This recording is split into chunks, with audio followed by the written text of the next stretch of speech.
Hey guys, this is Kamaguno, and today I'm doing a review for the season finale of Arrow. So let's talk about this episode. So with this episode, we get to see the final showdown between Ra's al Ghul and Oliver Queen. And of course, Virus going in Starling City and everyone else trying to save Starling City because of it. Aftermath is that Oliver Queen does kill Ra's al Ghul. He is the permanent death. Felicity saves Oliver in this episode, and Oliver in the end says, hey, you know what, I kind of have to quit this, because I can't be Oliver Queen, I can't be the Arrow, I'm just gonna be me. And he goes with Felicity onto the sunset, and he accepts that he has this team behind him that could save Starling City while he's gone, and you know, the best part is that he accepts Thea can be a mask also and be a vigilante. And that's what's going on. We don't know Ray's fate because it explodes Palmer Industries. I'm sure that'll go into Legends of Tomorrow. Hopefully we'll get a trailer for that tomorrow. I have a feeling it's going to have a lot to do with time travel because a lot of people died that are going to be in this show, so that's the only way it might be possible that these people are actually going to be in Legends of Tomorrow, because it has a lot to do with time travel, but we will talk about that with actual Legends of Tomorrow. And then the last part is that Malcolm Merlyn is Ra's al Ghul, or Ra's al Ghul, so that's what we're seeing in this episode. What did I think of the season finale? I'm going to say the first 50 minutes were a bit underwhelming. Yeah, I was a little underwhelmed with this episode. I'm going to break it up to positives and negatives. I guess I'll go with negatives first. Negative, flashbacks, of course. I was bored as hell with them. I don't care about the flashbacks. I was like, whatever with those. Also, disappointments, I would say, is it took so long to do the Virus, and honestly to build up Oliver Queen, you know, going against his team, and it felt way too easy for him to say, I'm Oliver Queen, and like go defeat Ra's al Ghul. It felt like the whole cover-up and the identity just didn't matter. Like this whole build-up to this episode, I was like, oh, you just did that. You just did that right there. Oh, you just said you're Oliver Queen, like right on this plane randomly. So there was no build up to that. I actually had to go back because I was like, wait, did I miss something? Or so I thought that was a little weak. And also I felt this whole Virus thing was very repetitive from what we've seen in season finales before. It's like, oh, Starling City, oh my god, it's gonna be destroyed, and everyone helps in. We talk some mumbo jumbo and everything is fine, and that's what we see in this episode. But character moments, I want to actually go character by character, talking about positives and negatives through there too, because I do think there are a good amount of positives in this episode too, but it's more towards the end of the episode. So let's start with Ray first. I'll start with Ray. Also seeing Barry in this episode was cool, so I just will mention that. That was a nice little thing they had there, and it added some comedy to the episode and some lightness to the episode. So Ray, you know, Ray, he helped a bit. He was gonna shrink his atom suit and then he died. I pretty much told you my speculations with that. I think he probably did die, and the only way Ray and Sarah are gonna be alive in this Legends of Tomorrow thing is that they're gonna pluck them from timelines from when they actually were alive. So I think that's how Ray and Sarah will be in this new spinoff. But other than that, I thought he was pretty good. I liked it. I liked his character here. Is pretty much what we've been seeing. He still doesn't totally fit the Arrow universe, but I'm excited to see him in the spinoff. Other characters here. Diggle. I completely understood Diggle's reaction, and I kind of wanted more from that, because Diggle's like, oh, alright, Oliver, you're just leaving us. That totally makes sense. And I kind of felt the same way. Of course, Oliver's been debating, ooh, what do I do? And Diggle kind of feels betrayed, and of course he wasn't able to repatch this relationship that he betrayed. I think that part was very messy, the way they kind of conveniently made him Ra's al Ghul, and then there was no real payoff to that, besides Malcolm becoming Ra's al Ghul, which I'll talk about. But I totally understood Diggle's point of view, because as an audience member, I kind of felt that way. I was like, oh, okay, you're just gonna do that now. But I am excited to see Diggle have a costume. I have no idea what it'll look like, but that'll be pretty cool. Or like a mask or something, I don't know. We'll figure it out. So that was pretty cool. Now let's talk about Felicity and Oliver. I have talked a lot about Oliver, because I think he was kind of the negative side of this episode. As much as I like Oliver, I feel again, his motives of him betraying Roz were really off in this episode. And the Olicity stuff were okay. I thought it was a bit forced, and I actually like Olicity, but I do think it's been a bit forced this season, and which is weird because I always felt like they had a really organic chemistry, but this was a little weird, especially since I felt like Felicity would be a little standoffish from Oliver. I felt that was weak on her character because she's been building up to say, hey, Oliver, what did you just do? And right when Oliver's like, I want to be with you, she's like, okay.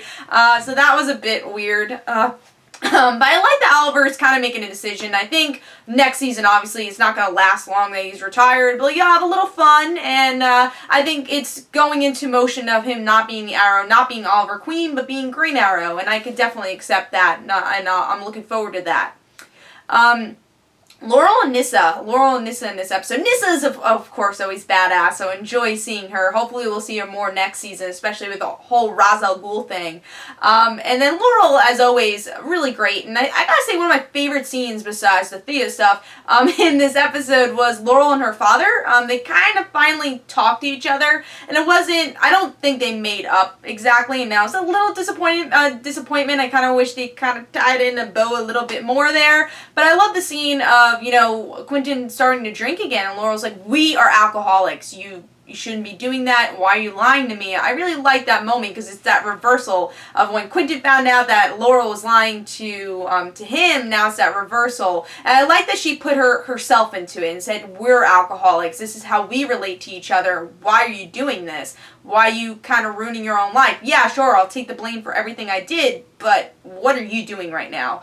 Yeah, as you can tell, I've been loving Laurel this season, and I thought she had a great parts, even though she wasn't in the episode that much. I gotta say that was a big complaint. I felt like they had too much screen time on the flashbacks, surprisingly, way too much screen time, and Oliver and Felicity. And it was a little weird to see Felicity in the Atom suit. I thought it was cool, but I was like, still thinking, am I thinking this is cool or is this a little weird that she's in Atom suit? Especially, I feel like she's always been a character that I don't want her to be in a costume. I just like her as Felicity, and I think that's enough. So I thought that was weird.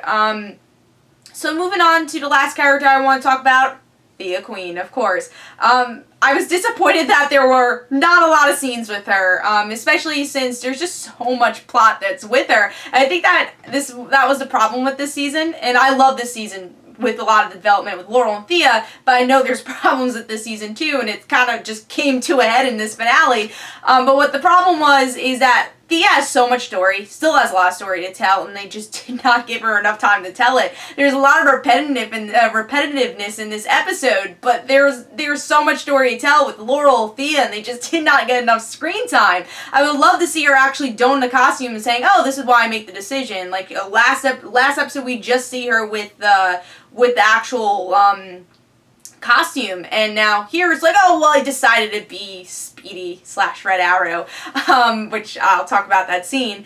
But yeah, I kind of wish there was more of a transition there. Of course, I think it worked. It's just I would have loved to see that scene. I thought it would have been really cool. So I would love to see more. But what I liked about Thea, of course, is that she's in the suit. She's finally in the costume. But how Oliver accepts her and says, in another time, I'd probably be totally against this, but I'm cool with this. And I think that's the much positive of this episode, is that Oliver finally accepts his team, and I think that's what the show's all about. That's why the show's called Arrow. Yes, because he's not called Green Arrow yet, but also because it's the Arrow team. It's not just Oliver Queen's show, and it's proven with this episode that this is about the Arrow family, not just Arrow himself, which I think is a very important aspect of Green Arrow's mythology in general, is that he has a nice knit of characters in his Arrow family, and I'm glad they really expanded upon that here.